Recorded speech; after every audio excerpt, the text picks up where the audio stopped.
Class 12 semester 3 তোমাদের প্রথম গল্প the night train at Deuli.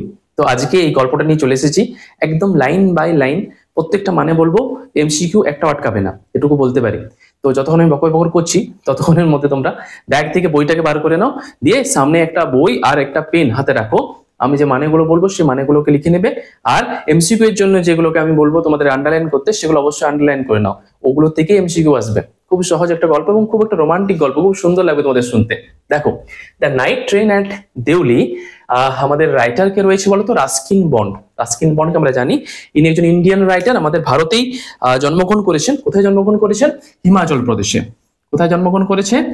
Himachal Pradesh. তো কোশ্চেন থাকবে যে নাইট ট্রেন অ্যাট দেউলি, এটা লেখককে, রাইটারের নাম কি? Ruskin bond. জন্মগ্রহণ করেছে কোথায় বলতো? হিমাচল প্রদেশে জন্মগ্রহণ করেছে। মোটামুটি জন্মগ্রহণ করেছিল, মোটামুটি নয়, মানে 1934 সালে জন্মগ্রহণ করেছিল। 1934 সালে জন্মগ্রহণ করেছেন ইনি। এছাড়াও এই সম্পর্কে যদি বলতে হয়, আমাদের রাস্কিন বন্ড যেটুকু জানা যায় যে তার ম্যাক্সিমাম স্কুল জীবনটা, স্টুডেন্ট লাইফটা তিনি কিন্তু ছিলেন দিল্লিতে। দিল্লিতে তার স্কুল বা স্টুডেন্ট লাইফটা কিন্তু কেটেছে। এরপর কি হয় না, যখন ও গ্রীষ্মের ছুটি পড়েছে, আমরাও যেমন গ্রীষ্মের ছুটিতে বিভিন্ন জায়গা ঘুরতে যাই বা পুজোর ছুটিতে ঘুরতে যাই, ঠিক একই রকম ভাবে গ্রীষ্মকালে গরমের সময় আমাদের লেখক চলে যেত কিন্তু ঘুরতে। কোথায় বলতো? একটা জায়গা, তার নাম হচ্ছে দেরাদুন। দেরা মানে কি? দেরা মানে হলো দেরাদুন। দেরাদুন বলে একটা জায়গা আছে, সেখানে ঘুরতে যেত। এখানে আমাদের গল্পের একটা নাম পেয়েছি, দেখো এখানে কি রয়েছে বলতো? দেউলি, একটা স্টেশনের নাম। তাহলে এই দেউলি নামটাও আমাদের কিন্তু মনে রাখতে হবে। এছাড়াও আমাদেরকে মনে রাখতে হবে কি বলতো, না এখানে আরেকটা আমরা নাম পাবো, সেটা হলো কোথা থেকে নেওয়া হয়েছে গল্পটা। খুব ইম্পর্টেন্ট, পরীক্ষাতে কিন্তু এই কোশ্চেন তোমরা আসতে পারে যে নাইট ট্রেন অ্যাট দেউলি এটা কোথা থেকে নেওয়া হয়েছে। এটা নেওয়া হয়েছে খুব সহজ, শুধু পুরো নামটাকে মনে রাখবে, দ্য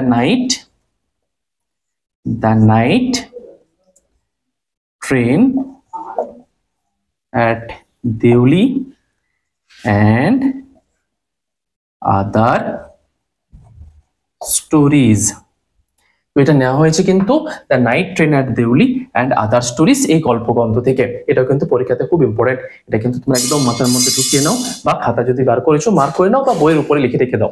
এটা the night train at Deoli and others, এখান থেকে এই the night train at Deoli গল্পটা আমাদের কিন্তু নেওয়া হয়েছে। তাহলে আমরা যেটুকু জানলাম সেটুকু কি হলো বলতো, না এই দিল্লিতে তার ম্যাক্সিমাম স্টুডেন্ট জীবনটা কেটেছে। ছুটির সময়, গ্রীষ্মের ছুটিতে, মোটামুটি মে মাসের সময় সে প্রতিবারই কোথায় যেত? দেরাদুনে ঘুরতে যেত। এই দিল্লি থেকে দেরাদুনের মাঝে একটা কাল্পনিক, একটা ইমাজিনারি একটা স্টেশন নাম হচ্ছে এই দেউলি স্টেশনটা হলো। আর এটা নেওয়া হয়েছে the night train at Deoli and others, এইখান থেকে নেওয়া হয়েছে। এরপর মনের মধ্যে একটা কোশ্চেন জাগতেই পারে যে এই যে আমরা বললাম হিমাচল প্রদেশ, দেরাদুন, এই যে আমাদের গল্পের যে জায়গাটা, মানে পুরো গল্পটা যেখানে হবে সেটা কোথায় অবস্থিত? এই জন্যই ম্যাপ রেখেছি, কোনো ভূগোল আমি পড়াবো না, তোমরা হয়তো ম্যাপ দেখে ঘাবড়ে যেতে পারো। দেখিনি কোন জায়গায় মোটামুটি আমাদের এই গল্পটা আমরা পুরো গল্পটা হবে। তো এই জায়গাতে মোটামুটি ভাবে হিমাচল প্রদেশ, একটু এধার ওধার হতেই পারে, মোটামুটি আমি বলছি, কিন্তু তোমরা একটু একবার অবশ্যই সার্চ করে নেবে। হিমাচল প্রদেশ, এই জায়গায় যদি আমাদের হিমাচল প্রদেশ হয়, তাহলে তার ঠিক নিচে মোটামুটি এই জায়গায় আমরা ধরতে পারি দেরাদুন। দেরাদুন কি বলতো? উত্তরাখণ্ডের ক্যাপিটাল সিটি। উত্তরাখণ্ডের রাজধানী হচ্ছে দেরাদুন।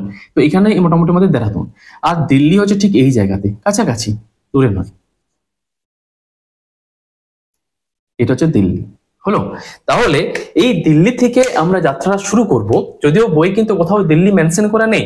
আমি কি বললাম যে রাস্কিন বন্ডের যে স্টোরিগুলো আছে, বা রাস্কিন বন্ডের যদি জীবন কাহিনী পড়া যায়, তাহলে দেখা যাবে যে রাস্কিন বন্ড তার যে স্টুডেন্ট জীবনটা ম্যাক্সিমামই কেটেছিল দিল্লিতে। এটা কিন্তু কোথাও আমাদের স্টোরিতে কিন্তু পাবো না, তাই এটাকে আমরা ওমিটও করতে পারি। এই মাঝখানে একটা কাল্পনিক শহরে জন্ম দিয়েছে, কাল্পনিক একটা স্টেশনের জন্ম দিয়েছে রাস্কিন বন্ড। সেই স্টেশনটার নাম হচ্ছে দেউলি। মোটামুটি মিডিল জায়গাটা আমি ধরে নিলাম, এটা হলো দেউলি। আমাদের গল্পটা পুরোপুরি দেউলি স্টেশনের উপরে ভিত্তি করে, এবং এই জায়গাটা, পুরো অঞ্চলটা, এই দেখো এখানে চলে গেছে কি বলতো? হিমালয় পর্বত। এরকম জায়গাতে তো হিমালয় পর্বত, তাহলে এখানে আমাদের হিমালয় পর্বত, তাহলে পুরোটা হচ্ছে পার্বত্য অঞ্চল। এই অঞ্চলে কিরকম? পার্বত্য অঞ্চল। আর এই জায়গাতে কি আছে না? ঘন জঙ্গলে ভর্তি। এই পুরো জায়গাটা জঙ্গল, আর পুরো জায়গাটা হচ্ছে একটা, এটাকে বলা হয় তরাই অঞ্চল। তোমরা ভূগোলে পড়েছো না তরাই অঞ্চল? তরাই অঞ্চল কাকে বলা হয় না, তরাই অঞ্চল মানে হলো নিম্নভূমি। তরাই অঞ্চল মানে কি নিম্নভূমি, এবং এটা খুব উর্বরও হয়, উর্বরও হয়, নিম্নভূমি এবং উর্বর। হিমালয় অঞ্চলটা, হিমালয় যে পর্বতটা, হিমালয় তো অনেক উঁচু, কিন্তু তবু নিম্নভূমি কেন বলা হচ্ছে না, হিমালয় এই জায়গাটাতে যে নদীগুলো আছে, পেন পড়ে গেল দাঁড়াও। তো এই যে হিমালয়, হিমালয়টা তো একটা উঁচু পার্বত্য অঞ্চল, কিন্তু এটাকে বলা হচ্ছে নিম্নভূমি বা উর্বর। কেন বলো তো উর্বর বলা হচ্ছে? তার কারণটা হলো এখানে যে নদীগুলো রয়েছে না, এগুলো বরফ গলা জলে পুষ্ট, আর বরফ গলা জলে পুষ্ট হওয়ার জন্য প্রচুর সবসময় সারা বছর জল থাকে, আর এই নদীর কাজের ফলে চারপাশে পলি জমা হয়, আর পলি জমা হওয়া মানে এই জায়গাটা কি হয়, উর্বর হয়। এই তরাই অঞ্চলটা ওই জন্য সর্বদাই কি হয় বলতো, উর্বর হয়। তো চলো, অনেক বকর বকর করে নিলাম। এরপরে আমরা চলেছি সোজা টেক্সটে। আশা করি এতক্ষণ তোমরা বইটা বার করে নিয়েছো। তো এরপরে কিন্তু তোমরা একটা পেন নিয়ে পরে ওই বাংলা মানেগুলো একটু লিখে নেবে, আর যে এমসিকিউ গুলো বলছে ওগুলো কিন্তু দাগ নাও, ব্যাস, তাহলেই তোমাদের কিন্তু কমপ্লিট। 40-এ 40 আটকাতে পারবে না কেউ। তো চলো শুরু করি। When I was at college, যখন আমি কলেজে ছিলাম, তোমরা 12-এ পড়ছো, এরপর তোমরা কি হয়ে যাবে না, আর একটা বছর অপেক্ষা, তারপর তোমরাও কলেজে উঠে যাবে, গায়ে নতুন করে হাওয়া লাগবে। তো এ হচ্ছে তরুণ কলেজ ছাত্র, কম বয়সের কলেজ ছাত্র। When I was at college, I used to spend my summer vacations, আমি কাটাতাম আমার গ্রীষ্মের ছুটিগুলোকে ইন দেরাদুনে। দেরা মানে কি, দেরাদুন। আমি দেখো একটু আগে বললাম যে দেরাটা হচ্ছে কোন জায়গায় বলো তো, এই যে ঠিক এরকম জায়গাটাতে আমাদের হিমাচল প্রদেশের ঠিক নিচেই রয়েছে দেরাদুন, উত্তরাখণ্ডের ক্যাপিটাল সিটি। তো সেই দেরাদুনে বলছে আমি আমার গ্রীষ্মের ছুটিগুলো কাটাতাম।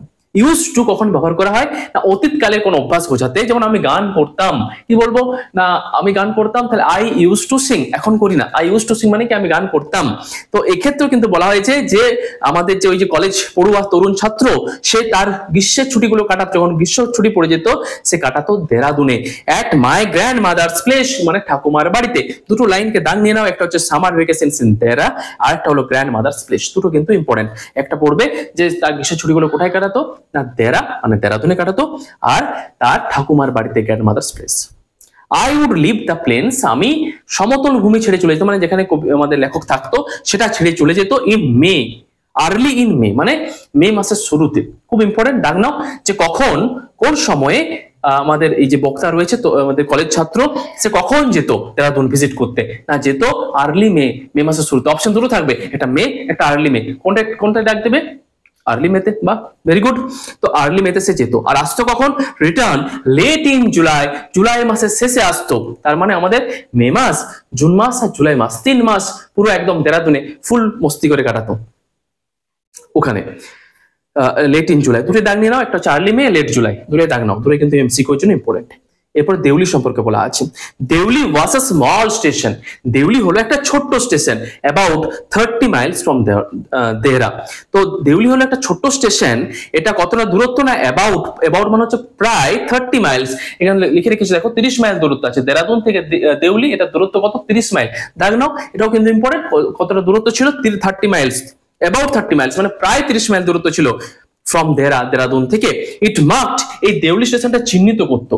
এই দেউলি মানে যখন আমরা কোথা থেকে যাচ্ছি, আমরা দিল্লি থেকে যাচ্ছি দেরাদুন, মাঝখানে যখন দেউলিতে পৌঁছাতাম না, এই দেউলি স্টেশন পৌঁছানো মানে আমরা বুঝতে পারতাম যে ঘন জঙ্গলের সূচনা হয়েছে, তোরাই অঞ্চলের সূচনা হয়েছে, এটাই লেখা আছে দেখো। ইট মার্ক, এটা চিহ্নিত করতো, এটাও দাগ নাও, the beginning of the heavy jungles of the Indian Terai. Terai মানে হলো তোরাই অঞ্চল, তাহলে ভারতীয় তোরাই অঞ্চলের সূত্রপাতটা কিন্তু শুরু হয়েছে কোথা থেকে না, এই দেউলি স্টেশনটা পৌঁছে যাওয়া মানেই। পরীক্ষা কোশ্চেন থাকবে যে দেউলি স্টেশন কি মার্ক করতো না, দেউলি স্টেশন মার্ক করতো যে এখানে হেভি জঙ্গলে বা তোরাই অঞ্চলের সূচনা হয়েছে। The train would reach Deuli, ট্রেনটা দেউলিতে পৌঁছাতো at about 5 in the morning, সকালবেলায় 5টার সময়, প্রায় 5টার সময়, ঠিক আছে, প্রায় 5টা মানে 4:50 হতে পারে, 5টা আগে পিছে, মোটামুটি 5টার সময় পৌঁছাতো। এটাও কিন্তু ইম্পর্টেন্টের মধ্যে। When the station would be dimly lit, যখন ওই ভোর 5টার সময় ট্রেনটা পৌঁছাতো, তখন চারদিকটা ছিল একটা আলো আঁধারি পরিবেশ, আবছা আলো জ্বলতো। ডিমলি মানে হচ্ছে কি, লিখে রাখো আবছা, আর লিট মানে লিখে রাখো আলো। আবছা আলো জ্বলতো, কি দিয়ে আলোটা জ্বলতো না, উইথ ইলেকট্রিক বাল্বস মানে বৈদ্যুতিক আলো, মানে যেগুলো আমাদের ঘরে প্রত্যেকে সুইচ টিপে আর আলো জ্বলে, সেই ইলেকট্রিক বাল্ব প্রত্যেকটা ওই স্টেশনে জ্বলতো। এছাড়াও ছিল কিন্তু ওয়েল ল্যাম্প, মানে হলো ওয়েল ল্যাম্প মানে কি, যে কেরোসিন তেল দিয়ে পরে অলম্ফ, তারপর হেরিকেন, এই যে এগুলো আছে সেগুলো ওখানে কিন্তু জ্বলতো। And the jungle across the railway tracks, এবং যে রেলওয়ে রাস্তাটা চলে গেছে না তার ঠিক অ্যাক্রস মানে ওপারে, ওপারে কি থাকতো না ঘন জঙ্গল থাকতো, জাস্ট বি ভিজিবল, সেটাকে দেখতে পাওয়া যেত, in the ফেন্ট light of dawn মানে ভোরের আবছা আলোতে। ফেন্ট মানে হচ্ছে কি আবছা, ক্ষীণ আলো। তাহলে যখন আমাদের ট্রেনটা পৌঁছচ্ছে 5টার সময় তখন চারদিকটা থাকতো কি একটা অন্ধকার, ঠিক অন্ধকার নয় ঠিক আলো নয়, একটা আলো আঁধারি পরিবেশে। তো ওই ট্রেনের মধ্যে যখন আমি মানে যে বসে থাকবে ওই জানলার ওই পাশ দিয়ে যে তাকায় তাহলে দেখতে পাবে যে ওই পাশে কি রয়েছে না হালকা ভোরের আলোতে, ক্ষীণ আলোতে দেখতে পাওয়া যাবে যে ওখানে কিন্তু জঙ্গল রয়েছে, ঘন জঙ্গল রয়েছে। Deoli had only lone platform, Deoli যে স্টেশনটা এটা হচ্ছে নির্জন, লোন মানে হলো নির্জন, একাকী, ফাঁকা ফাঁকা, ওখানে কিন্তু খুব বেশি লোকের ভিড় তোমরা পাবে না। And office for the station master, কি ছিল ওখানে না একটা station master office, station master ওই পুরো স্টেশনটাকে পরিচালনা করার জন্য একটা স্টেশন মাস্টার অফিস ছিল, অ্যান্ড ওয়েটিং রুম, একটা অপেক্ষা করার জন্য রুম ছিল, যে যাত্রীরা চাপবে ট্রেনে তাদের জন্য তো একটা রুম দরকার বাবা, তারা তো অপেক্ষা করবে, তো একটা ওয়েটিং রুম ছিল। দ্য প্ল্যাটফর্ম বোস্টেড, আর ওই প্ল্যাটফর্মটা গর্ববোধ করে বলতো, বোস্টেড মানে ছিল কি ছিল না একটা টি স্টল, বোস্টেড মানে হচ্ছে ব্র্যাগ, গর্ববোধ করা, কি বলতো না 8টি স্টল, ওর ছিল একটা চায়ের দোকান নিজের বলতে, আর ফ্রুট ভেন্ডার মানে একটা ফল বিক্রেতা, একজন ফল বিক্রি করতো, একটা টি স্টল ছিল, and a few stray dogs, আর কিছু ছিল স্ট্রে ডগ মানে কিছু স্ট্রিট ডগ বলতে পারো তোমরা, কিছু কুকুর থাকতো। কি কি থাকতো, একটা চায়ের দোকান ছিল, একটা ফ্রুট ভেন্ডার ছিল, আর কি ছিল না স্ট্রে ডগস, তাহলে নাও 3টে জিনিস ছিল।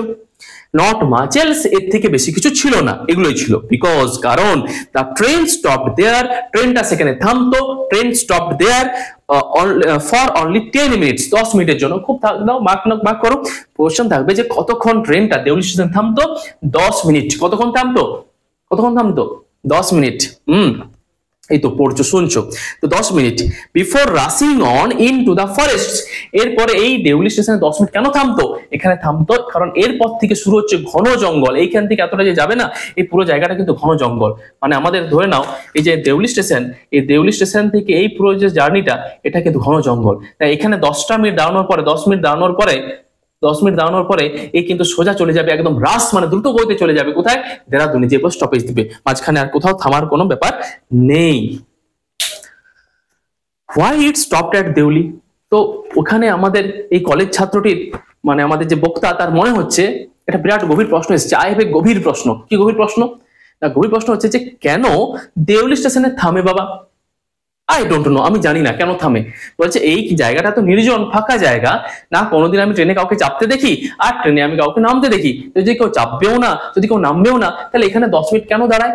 তো এই গভীর প্রশ্নটা ওর মাথার মধ্যে এসছে, উত্তর নিজে দিচ্ছে যে আই ডোন্ট নো, আমি জানি না। নাথিং এভার হ্যাপেন্ড দেয়ার, এখানে তো কোনোদিন কিছু ঘটেনি বাবা। Nobody got off the train, কেউ কোনোদিন নামেনি, and nobody got in, এবং কেউ কোনোদিন চাপেও নি। গট অফ মানে হচ্ছে নামা আর গট ইন মানে হচ্ছে চাপা, বলছি কেউ নামেও নি কেউ চাপেও নি, তাহলে দাঁড়ানোর কি দরকার বাবু।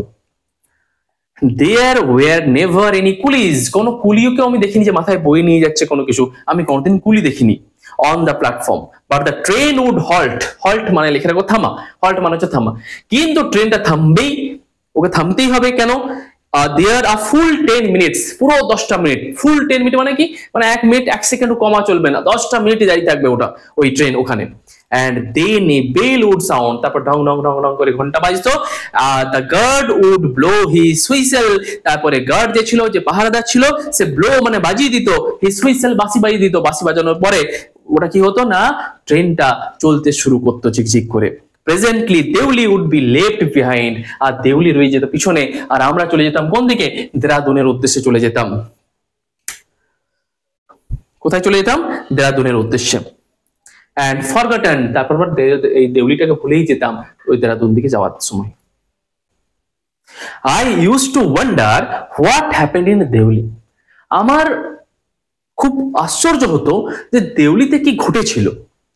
বিহাইন্ড দ্য স্টেশন ওয়ালস, ওই যে স্টেশনের যে দেয়ালগুলো রয়েছে, বিহাইন্ড মানে কি ওটা প্রিপোজিশন, ওই অপর প্রান্তে পিছনে, বলছে ওই দেওয়ালগুলো যে রয়েছে তার পিছনে কি এমন কিছু ভুতুড়ে কাণ্ড ঘটেছিল নাকি যে যার জন্য ট্রেনটা এখানে থামে। আই অলওয়েজ ফিল সরি, আমার বরাবর দুঃখ লাগতো। আমার এই দেউলি স্টেশনের বন্ধুটা রয়েছে না, দেউলি স্টেশনটা একটা ব্যক্তির সঙ্গে তুলনা করেছে, বলছে এর জন্য খুব দুঃখ লাগতো বেচারা, বেচারা একে দেখতে কেউ যায়ও না কেউ নামেও না। and for the place that nobody wanted to visit, বলছে এখানে কেউ দেখতে নামে না।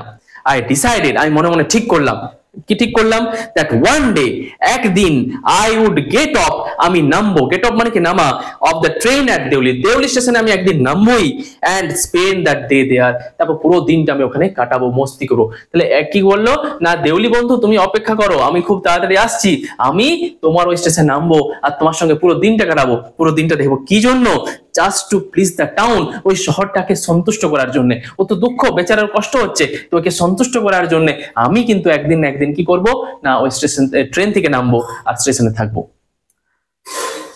I was 18, এখান থেকে কিন্তু গল্পটা তোমাদের আলাদা করে টার্ন নিচ্ছে। এ প্রত্যেক কি বলছে, I was 18, সবে বয়স হয়েছে আমার 18 বছর, ভিজিটিং মাই গ্র্যান্ডমাদার, আর এবারও আমি যাচ্ছি ঠাকুমার সাথে দেখা করতে। কোথায় কোথায় যাচ্ছি, দেরাদুনে যাচ্ছি। চলো এই আমরা কি করি, এই যে কলেজ ছাত্রটি যে যাচ্ছে এর সঙ্গে আমরাও ট্রেনে চেপে পড়ি। তারপরে ট্রেনে চেপে এরপর আমরা যাব এই দিল্লি থেকে দেরাদুন, মাঝখানে দাঁড়াবো দেলু স্টেশন। সবাই চেপে যাও, চেপে যাও, ট্রেনে চেপে যাও, তারপর চলতে শুরু করি। তো ট্রেনটা স্টার্ট করছে এইভাবে, এইভাবে ট্রেনটা শুরু করলো। আমরাও চেপে গেছি, আমরাও যাবো কিন্তু এই কলেজ ছাত্রটির সঙ্গে পিছু পিছু দেখতে যে কি করছে বেচারা। নাইট ট্রেন, রাত্রেবেলায় যে ট্রেনটা চেপেছিলাম সেটা স্টপ, থামলো এট দেউলি, দেউলি স্টেশনে থামলো। ভালো কথা। আ গার্ল, একটা মেয়ে, মানে আমরা বলতে পারি গল্পের যে নায়িকা, সে আসছে, came down the platform, say platform বেয়ে মেয়েটি আস্তে আস্তে করে হাঁটছে, সেলিং বাস্কেটস, একদম মার্ক করো, সে ঝুড়ি বিক্রি করছিল। তাহলে এখান থেকে আমরা বুঝতে পারছি যে মেয়েটি কথা বলা হয়েছে সেটি ওই প্রসেনজিতের সিনেমার কোনো কিন্তু সেই বড় লোকের ঘরের মেয়ে নয়, সে কিন্তু খুব গরিব, আর্থিক সচ্ছলতা নেই, সেরকম একটা মেয়ে, যাকে কি করতে হচ্ছে বলতো, সংঘর্ষ করে দিন কাটাতে হচ্ছে। তার যে পরিবার রয়েছে তার মুখে অন্ন তুলে দেওয়ার জন্য তাকে ঝুড়ি হাতে বেরোতে হয়েছে। কি করার জন্য, ঝুড়ি হাতে বেরোতে হয়েছে, বিক্রি করার জন্য, কারণ ওই ঝুড়ি বিক্রি করেই কিন্তু সে আজকে চালটা ঘরে পৌঁছে দেবে। সেরকম একটা মেয়ের কথা এখানে বলা হয়েছে, সে ঝুড়ি বিক্রি করছে। ইট ওয়াজ আ কোল্ড মর্নিং, এটা ছিল একটা একদম ঠান্ডার সকালবেলা, সকালবেলা ছিল প্রচন্ড ঠান্ডা। অ্যান্ড দ্য গার্ল, এবং মেয়েটা, হ্যাড এ শাল থ্রোন অ্যাক্রস হার শোল্ডার্স, এই লাইনটা দাগ দিয়ে রাখো, পরীক্ষা কোশ্চেন থাকবে যে মেয়েটা কি পরেছিল, মেয়েটা গায়ে জড়ি রেখেছিল, কি জড়ি রেখেছিল, শাল, অ্যাক্রস মানে উল্টো পিটো, মানে পুরোটা জড়ি রেখেছিল, কি দিয়ে পরে না, একটা শাল মানে একটা চাদর দিয়ে পরে। হার ফিট ওয়ার বেয়ার, শুনলে অবাক হয়ে যাবে, যাতে পাগুলো ছিল পরার মতো জুতো ছিল না, পাগুলো ছিল বেয়ার, খালি পা। তাহলে একটা মেয়ে একটা শাল কোনো মতে জড়িয়ে ঠান্ডা অবস্থায় সে আসছে, আর তার সঙ্গে কি আছে, পাগুলো খালি পা, কিছু পরে নেই, বেয়ার মানে হচ্ছে খালি। And her clothes were old, তার যে জামা কাপড়টা পোশাকটা পরেছিল না সেটা ছিল পুরানো পোশাক। But she was a young girl, কিন্তু সে ছিল একটা ইয়ং, কম বয়সের একটা মেয়ে। But she was a young girl, সে ছিল একটা কম বয়সের মেয়ে। Walking gracefully and with dignity, এবং সে হার্ট ছিল, ওয়াকিং মানে কি হার্ট ছিল, গ্রেসফুলি অ্যান্ড উইথ ডিগনিটি, সম্মানের সঙ্গে, আত্মমর্যাদার সঙ্গে তার যে হাঁটাটা ছিল সেটার মধ্যে আত্মমর্যাদা ছিল, সম্মান বোধ ছিল। তো এটা ব্যাপারটা কি দেখো, যে এটা কিন্তু প্রমাণ করছে যে হতে পারে মেয়েটা গরিব, হতে পারে তার হয়তো আর্থিক সচ্ছলতা নেই, হতে পারে সে হয়তো প্ল্যাটফর্মে দাঁড়িয়ে ঝুড়ি বিক্রি করছে, কিন্তু তার মধ্যে আত্মমর্যাদা, ডিগনিটি আছে, তার মধ্যে গ্রেসফুলনেস আছে। এটা কিন্তু মাথার মধ্যে আমাদেরকে রাখতে হবে। এরপরে মেয়েটি আসছে কার কাছে, নায়কের কাছে, মানে আমাদের সেই কলেজ ছাত্রটির কাছে। আমরাও তো আছি বসে, দেখছি দেখো কি করে। When she came to my window, বলছে যখন আমি বসে আছি কোথায় না, ওই ট্রেনে বসে আছি, জানলার ঠিক পাশে, উইন্ডো সিট নিয়েছে, জানলার ঠিক পাশে মেয়েটা এলো এবং দাঁড়ালো। সি স্টপ, সে থামলো।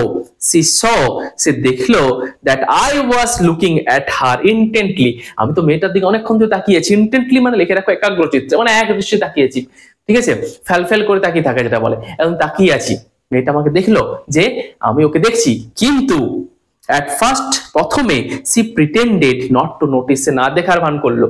মেয়েটা কি করলো, প্রথমে না দেখা ভান করলো, দেখে নিয়েছে আর চোখে যে আমাকে দেখছে, কে দেখছে না, ওই যে কলেজ ছাত্রটা রয়েছে আমাকে দেখছে, কিন্তু প্রথমে না দেখা ভান করলো। মেয়ে তো একটু লজ্জা আছে, আর তার সঙ্গে দেখছেও দেখছে, হ্যাঁ, প্রথমে না দেখা একটা ভান করলো, এরকম একটা ব্যাপার। সি হ্যাড আ পেল স্কিন, তার যে রং ছিল সেটা ছিল ফ্যাকাশে, তার চামড়াটা ফ্যাকাশে ছিল। কেন ফ্যাকাশে ছিল বলতো, ওই ক্রিম আর পাউডার, ওই দামি দামি পাউডার মাখা তার কাছে তো আর সেই সামর্থ্যটা নেই রে বাবা, তো সে সেইগুলো মাখতে পারেনি। তার বিউটিটা ছিল ন্যাচারাল বিউটি একদম।